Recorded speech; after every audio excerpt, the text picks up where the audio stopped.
한 10년 전에요. 10억 주고 이제 땅을 샀다고 합니다.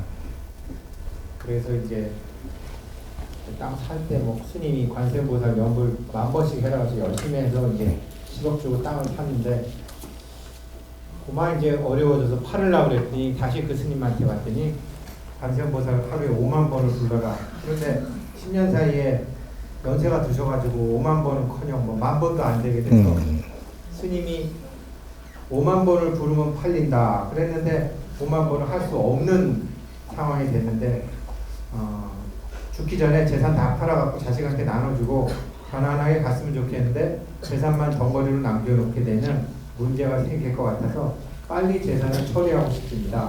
어떻게 하면 좋겠습니까? 라는 질문이요. 그래요. 우리가 살아나가면서 우리한테 재물을 줄 때가 있습니다. 줄 때가 있는데 이 재물을 줄 때는 어떻게가 줬는지 그 근본을 모르고 받았기 때문에 이 재물을 바르게 못 써요. 못 쓰게 되면은 재물은 주었는데 시기를 기다려보는 게 있습니다. 내한테 재물이 온다라는 것은 남한테 없게 하고 내한테 오는 거예요. 상대적인 거거든요. 백성들은 저 밑에서 고생을 하고 가지지를 못하는데 그 사람들 거를 다 걷어서 지금 일로 오고 있는 거예요. 백성은 고생을 하고 내한테는 재물을 주었는데 이거를 가지고 어떻게 쓸 줄을 모르고 가지고 있으면 조금 시간이 지나면 내놓으라 그럽니다. 여기 이제 가지고 있던 게 팔기 시작을 하는 거죠. 근데 판다든지 안 그러면 재물은 가지고 있는데 빚보증을 써달라고 자꾸 옵니다. 요러면 지금 재물 나갈 준비하는 거예요. 빚보증 써달라고 자꾸 이렇게 오면 그럼 사람은 많다라는 얘기죠. 빚보증을 쓴다는 건 사람이 주위에 없으면 보증 써달라 안 그러죠. 그러니까 사람도 내한테 왔는데 이 사람들하고 바르게 같이 못 가니까 이 사람들이 나중에 내한테 빚보증을 써달라고 하는 겁니다. 그럼 빚보증 써주고 나면 시간이 지나면 이 사람이 어려워져 갖고 서준 사람께 나가게 되는 거죠. 요래 되면 사람도 잃고 돈도 잃고 다 뺏는 겁니다. 요 작업을 하는 것이거든. 그래서 줄 때가 있으면 거둘 때가 있느니라. 그럼 안 거둬지게끔 원래 준 건데 이 준 것을 바르게 쓰지 못할 것 같으면 욕심내지 마라. 이렇게 되는 거예요. 들어올 때는 소리 없이 들어오지만 좀 웃으면서 내가 들어온단 말이죠. 나갈 때는 내가 인상이 아주 죽맛이 돼가지고 몸까지 치고 나가거든요. 에? 내한테 들어올 때는 좋지만 이걸 뺏어갈 때는 문제가 달라집니다. 네가 그냥 놓으려고 안 그러기 때문에 네가 나올 수밖에 없게끔 들고 치거든요. 이게. 그래갖고 다 뺏깁니다. 이래서 재물이 나가면 사람이 나가고 사람이 나가면 좋은 에너지가 다 빠져나가고 이렇게 해서 내가 탁한 에너지니까 내 몸이 아파오고 요렇게 해서 좀 더 돌아가는 거예요. 그러니까 그러면 이제 요렇게만 해주니까 그러면 내가 물어본 지금 땅은 언제 팔리려고? 그거는 안 알려주고 이렇게 이렇게 지금 내한테 이렇게 이 사람한테 질문을 한 대로라면 우리가 살 때는 누구 인연을 찾아가서 물으니까 그렇게 하라 그러니까 열심히 한 겁니다. 뭐 관세음보살 찾아라 했던 뭐라고 해라고 했던 이 뭐 찾으니까 시키니까 시킨 대로 등신처럼 한 거예요. 하니까 취득을 하게 됐는데 그런 좋은 일이 있게 됐는데 지금은 이 나갈 때는 어떠한 일이 있었느냐 하면 그걸 팔라 그러면 좀 싸게 내놔라 이러니까 뭐 싸게 내놓는다 하면서 내 욕심을 다 이어놓으니까 안 나가는 겁니다. 이 우리가 땅을 팔고 집을 팔 때 물질을 이렇게 넘길 때는 말이죠. 인기가 있을 때는 사람이 그냥 와서 탐을 내면 이걸 한 30% 올려가 받아도 이게 인수하게 돼가 있습니다. 근데 여기 인기가 있는 게 아니고 그냥 적당하다 이러면 적당한 지가격에 내 상가격에 내놓으면 나가요. 근데 여기 인기가 좀 떨어졌습니다. 떨어졌을 때는 여기서 우리가 경매를 이렇게 하는 거 잘 알죠. 한 번 붙을 때마다 20%씩 늘짜 갖고 자꾸 경매를 붙이는 이유가 인기가 있을 때는 내놓으면 바로 나가요. 인기 없는 거는 내놓고 공표를 해도 저걸 손을 안 대니까 그 다음에는 20% 늘짜 가지고 경매를 내놓는 겁니다.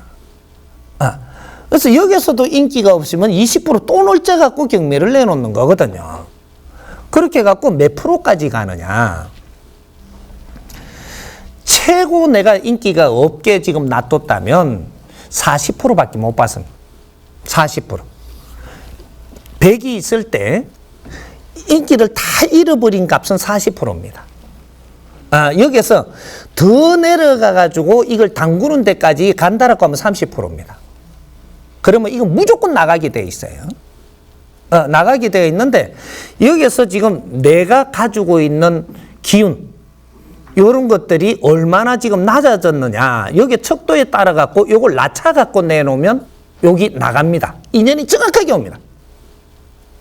원리는 이렇게 돌아가는 거예요. 그러니까 나의 기운을 먼저 만지라는 거죠. 내 상태가 어떠하니? 그래서 선지식한테 간다든지 영적으로 보는 사람한테 가면 금액이 탁 나오는 게 네 에너지 금액이 나오는 겁니다. 너의 기운에 맞춰갖고 금액이 나왔고 얼마 내놓으면 나간다. 이렇게 되는 거거든요. 그러니까 낮출 거는 낮추고 올릴 거는 올리고 이런 것들이 내 에너지로 보는 겁니다. 그래서 지금 파시려 하는 분이 이 팔기가 얼마나 답답한가.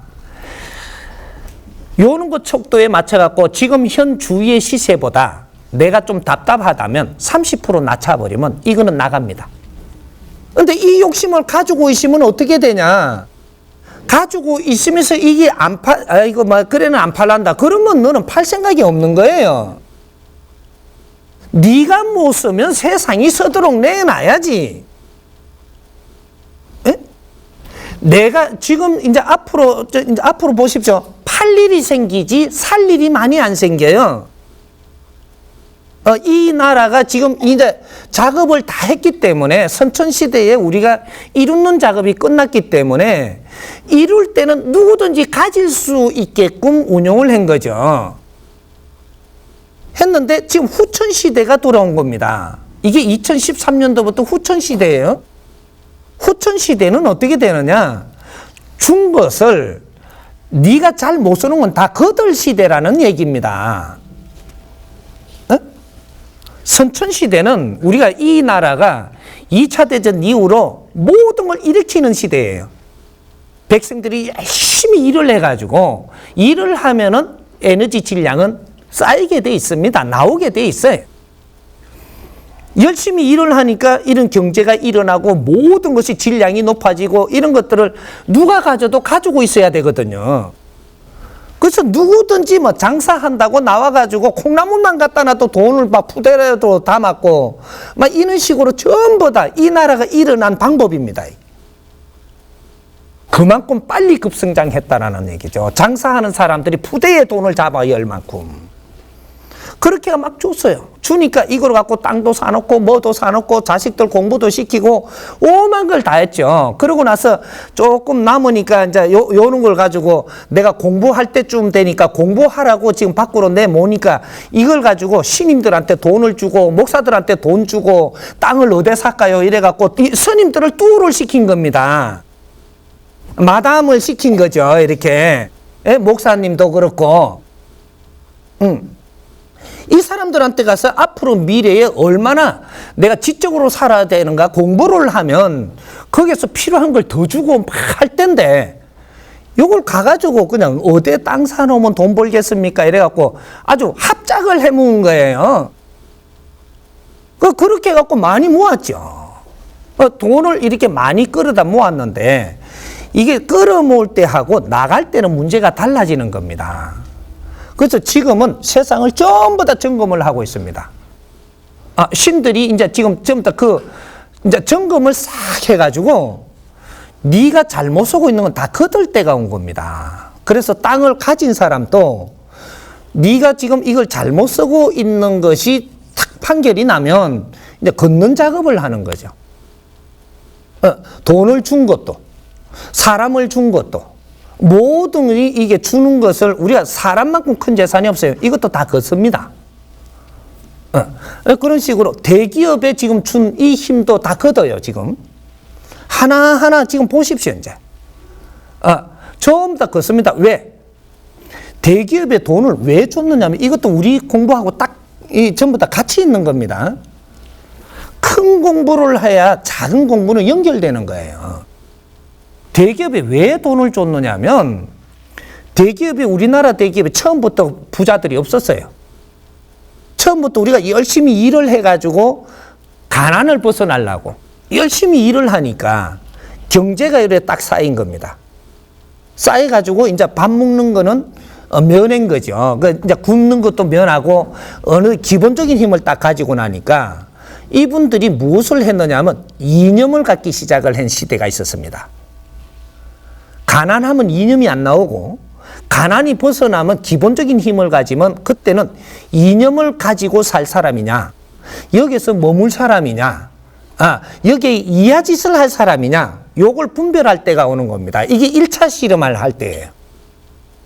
그럴 때 여기서 30% 우리가 힘을 가지고 나면 기본 힘을 갖는다라고 하는 것이고, 여기서 40%가 되는 시간 동안에 10% 요 시간에 이념을 가지느냐 안 가지느냐 너를 시험하는 시간입니다. 면접을 보는 거죠. 면접을 보니까 요 10% 시간 동안에 삼성 같은 데는 큰 이념을 세웠고, 현대 같은 데도 뭐 이념을 세우고, 지금 대기업들은 요때 이념이 쓴 겁니다. 이념이 있으니까 어떻게 되냐, 우리가 먹고 살려고 할 때는 경제가 왔는데 돈을 벌려고 했는데 이념을 세우고 나니까 이 이념에 따라서 인재가 옵니다. 사람이. 그러니까 우리가 지식인은 이념을 쫓고 무식한 사람은 불고기에 쫓는 거죠. 그러니까 물질에 쫓는 거는 무식한 사람. 이념을 쫓는 사람은 아주 지식인, 유식한 사람이라고 하는 거예요. 분류가 이렇게 되는 겁니다. 기분 나빠도 들어야 돼, 이거는. 그래가지고 이념을 딱 세우는 이 단체에는 인재가 오는 겁니다. 그래서 지식인들이 몰려오죠. 지식인들이 이념을 쫓아서 그 척도의 이 질량에 따라갖고 이 큰 지식인들과 이는 이 인재들이 오니까 이것은 자동적으로 팽창하는 겁니다. 그래서 오늘날 대기업이 된 거죠. 사람이 와야, 그래야 이것이 크게 팽창을 시키는 오늘날 대기업이 되는 힘을 갖는 겁니다. 그러니까 여기서 이제 문제가 되는 거죠. 이념이 있기에 하느님이 너희들한테 모든 인연도 주고 힘도 주었다. 왜? 이념을 잘 살려서 행하라고. 그래서 힘을 준 겁니다. 힘을 줬더니 오늘날 지금 어떤 시대가 열리느냐, 이념 때문에 자연에서 전부 다 경제도 주고 사람도 주고 그 조직도 주고 이는 힘도 줬는데 이 이념을 행할 생각이 없는 겁니다. 자연에서 보니까 너희들이 이념을 행했느냐, 그걸 너희들한테 준 힘은 백성의 피와 땀이니라. 이걸 걷어 모아가지고 이념을 행했더냐, 이걸 보는 겁니다. 깜깜해요, 이제. 그러니까 어떻게 되냐? 이제부터 걷느니라. 너희들이 가지고 있는 것은 너희들 것이 아니고 이 사회 것으로 뭐든지 백성들의 것이니 그 이념을 행하지 않을 자는 이제부터 걷어낼 것이니 그리알라. 이게 이제 후천 시대에 지금 돌아오는 우리 사회의 물결입니다. 누구든지 다 걷는다. 그러면 네가 높은 자리에 앉아가지고 그런 자리에 앉아서 너희들이 백성들을 위해서 살지 않을 것 같으면 너희들이 내려오너라. 인자 너희들이 그 자리에 올라가면 안 되느니라. 이런 일들이 지금 벌어지고 있는 거예요.